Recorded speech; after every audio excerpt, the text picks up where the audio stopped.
Il cartello sociale della provincia di Agrigento interviene sullo scioglimento del CDA, dell'AICA, azienda che gestisce il servizio idrico. Per il cartello sociale basta con i giochi di palazzo sulle spalle dei cittadini e dei lavoratori. Il cartello sociale comunica attraverso una sua nota la presa d'atto da parte dei sindaci delle dimissioni del consiglio di amministrazione di AICA, fa saltare il banco a seguito dello scontro sulla nomina del direttore generale. In questo modo si scrive una pagina triste che mortifica le aspettative di tanti cittadini che ancora credono possibile una gestione virtuosa del servizio idrico integrato nella nostra provincia. Un elemento di coerenza si registra nella posizione dei sindaci di Favara, Racalmuto e Santa Elisabetta, che votando contro si tirano fuori dalle schermaglie che non giovano certo al futuro dell'azienda e dei suoi lavoratori.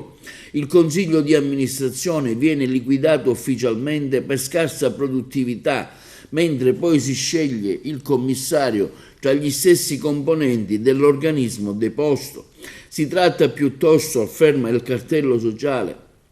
con in testa Don Mario Sorce e i sindacati CGIL e CIGL UIL di Agrigento, di un classico gioco di palazzo che si fa beffa degli utenti e di chi ha creduto in una scommessa che può ancora essere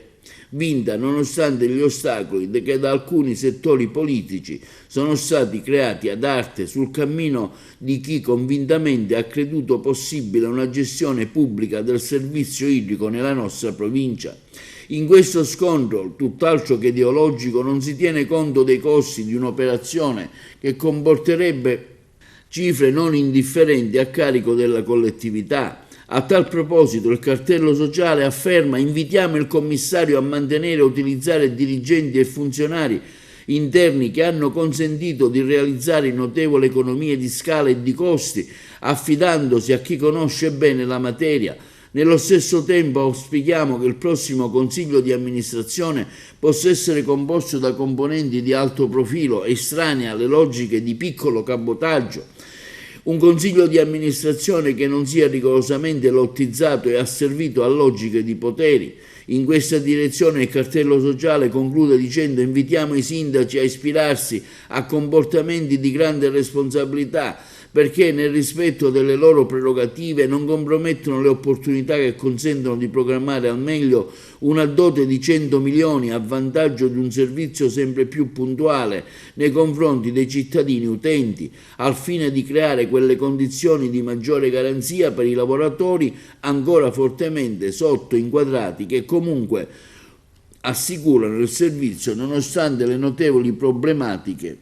della start-up. In attesa di segnali incoraggianti, soprattutto da parte di quei sindaci che hanno creduto in AICA con l'apporto delle quote affinché si possa registrare, auspichiamo che si manifesti un sussulto di dignità a beneficio della causa dell'acqua pubblica. Questo quando dichiarato in un comunicato stampa dal cartello sociale sulle dimissioni del CDA di AICA, la